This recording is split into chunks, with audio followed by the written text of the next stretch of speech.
পহলগাম আক্ৰমণত জড়িত সন্ত্ৰাসবাদীৰ ঘৰ ধ্বংস।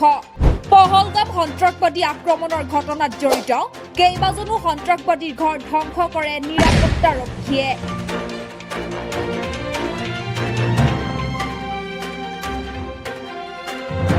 বৃহস্পতিবাৰে নিশা কৰা অভিযানত এই পদক্ষেপ গ্ৰহণ কৰে।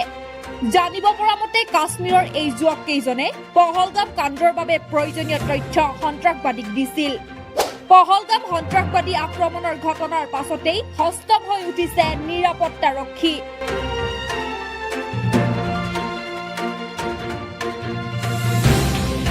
বৃহস্পতিবাৰে নিশা কৰা অভিযানত নিৰাপত্তাৰক্ষীয়ে পহলগাম ঘটনাৰ লগত জড়িত সন্ত্ৰাসবাদী আদিল থুকৰৰ ঘৰ ধ্বংস কৰি পেলায়।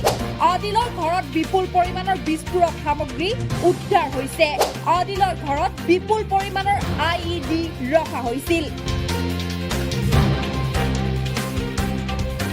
ইয়াৰ উপৰিও তালাচীৰ সময়ত বহু সন্দেহজনক সামগ্ৰী উদ্ধাৰ কৰে।